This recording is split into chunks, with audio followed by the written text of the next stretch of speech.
Hey guys, what's up? Today I thought I would do another episode of. Actually, I just filmed the review for the 2014 Godzilla film, but I thought I would do another video talking about the Flash movie, which I just watched a couple of days back. So this was going to be Quick Movie Review Episode 4, and I'll probably release it um, right now, actually, along with the Godzilla 2014 review series that I'm going to do. I just started with that one. So the Flash movie, holy shit, this was a good movie. I do have some problems with it. A lot of the criticisms about this movie are that we have Barry Allen going back in time to save his mother, creating the Flashpoint timeline, um, based off the hugely popular uh, miniseries, the Flashpoint Paradox, which wasn't done very well in the Flash TV show. They could have done an entire, probably half a season in the show, but they only did one episode, which I was a little bit frustrated with. Still, though, that episode was really good. But I'm getting a little off topic because I'm not here to talk about the episode of the Flash TV show. I'm here to talk about the Flash movie that was just released. So, couple of things. Oh, sorry, I didn't finish what I was saying.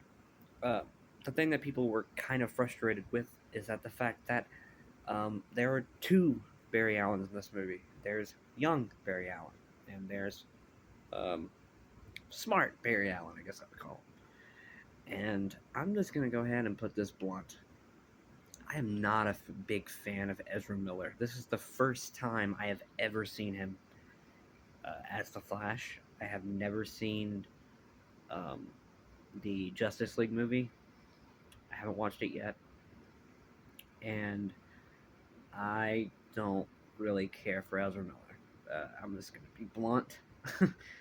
And it has nothing to do with some of the things that he has been in trouble for recently. Um, I'm just not a big fan of him. Um, I wasn't digging his performance. But that being said, uh, whose performance was great in this movie was Michael Keaton as Batman. That was awesome. I watched Tyrone's video, and he said that he didn't like the suit. I'm gonna have to disagree with you, man. The suit was awesome. Um, I don't know why he had a problem with it. I thought it looked great. Um, and some of the things that they were able to do with his version of Batman, they couldn't do in the 1989 Batman and Batman Returns. They couldn't do it in those. They just didn't have the money and we didn't have the effects back then that we do now. So that was really cool to see some really awesome scenes with that. Um, the younger version of Barry Allen is annoying. I mean, there's some funny stuff there though, but he mainly comes off as this really dumb kid. I mean, who would have thought that when Barry Allen went back in time to save his mom, he comes back and he gets to see her for what, like 5 minutes? Then he meets his younger self. Who would have thought that in doing that, he completely changed his own life because he didn't turn out to be smart. He turned out to be this dumb fucking asshole. I mean, uh, so yeah, he was like annoying for like most of this movie. So older Barry meets younger Barry, and it turns out that it's the same day that Barry got his powers. So he has to take him to the place where he got his powers. In doing that, he makes sure to get him in the right. He gets him in the right position, and the lightning passes through him and gives takes away older Barry's powers and gives the young Barry his powers. Um, and that was pretty cool. So now older Barry has to teach younger Barry to he has to teach him how to use his powers, and he does that, and they end up he ends up going to find Michael Keaton a little bit later in the movie Batman. You know what I mean. And long story short, they end up working together. Uh, they're looking for Superman, and when they go, they get a lead to this facility that Superman is locked up in, and it turns out not to be Superman. It turned out to be Supergirl, his cousin, and they break her out of there, and she ends up helping them fight um, the bad guy in this movie, who was also the bad guy in Man of Steel. Oh God, what was his name? I forgot his name. I'm sorry, I forgot his name. But once they get to the part in the movie where there's lots of action going on, um, Michael Keaton Batman, he dies, and so does Supergirl. So the Flash runs back in time again, and when he does this, um, they die again until he realizes that this is a fixed point. He can't stop this. So, because of that, the younger Barry is so determined to uh, stop this from happening that it actually creates a a evil dark version of the Flash. So a third Flash was created in this, and this Flash has been waiting decades and decades and decades to try to stop Batman and Supergirl from dying. And that was the same Flash that pushed Barry out, old Barry out of the uh, out of the time force, time vortex, whatever it's called. So that way he would make it uh, to the place he was supposed to go to earlier in the movie. Whew. So after a certain point, there's a certain point where when we're in uh, the time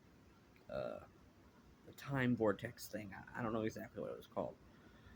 It's the same part that I'm talking about where we see the three flashes together: younger Barry, older Barry, and the one who's been waiting.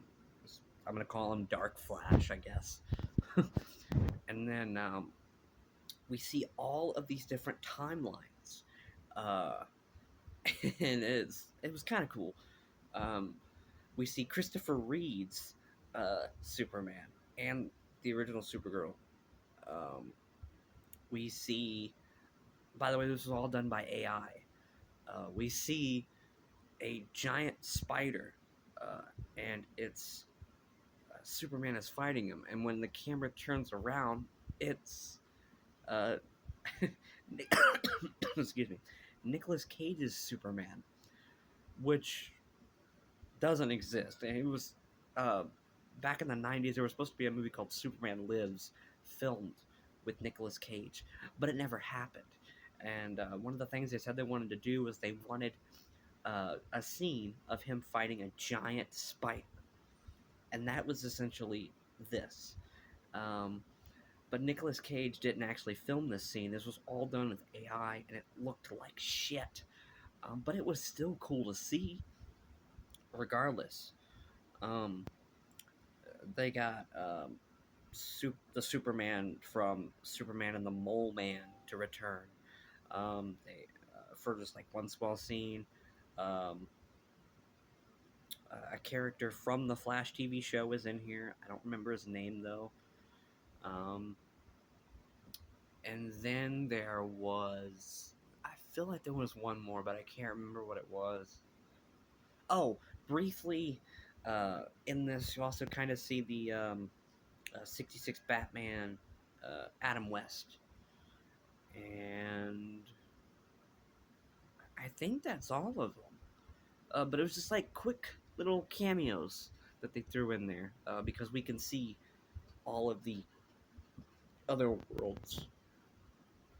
See, what I would have wanted to see in this, and I'm sure not a lot of people would have wanted to see, but I would have wanted to see Barry Allen's Flash or from the TV show. I thought that would have been really cool to see. Um, but I don't know what all they got the rights to do. But yeah, all this was done with AI, and it looked okay. It's passable. But after that happened, we get to this part where older Barry uh, goes back in time once again to remove the can of tomatoes because that's how it started anyway. That's how she died. Is she died because she forgot tomatoes, and her dad, uh, the dad ran back to the store to get them, and so that way he wasn't there when the killer returned, when the killer killed her. Um, so he removes the tomatoes. He hugs his mom and has a very tearful goodbye. But I mean, so that was the end of that. So after that happened, we we go to Barry. Barry goes back to his world, and he's on the phone with Bruce, and he's trying to tell him all this shit that's happened. He's walking out of the courthouse. Yeah, his dad just got released from prison because they were able to prove because of what Barry did when he went back in time. They were able to fix um, the thing, and Barry's dad gets released from prison. So he gets out of the courthouse, and he's on the phone with Bruce, and he's like, "You're right, man. I made a mistake." He's like, "I'm on my way. I'm outside." And so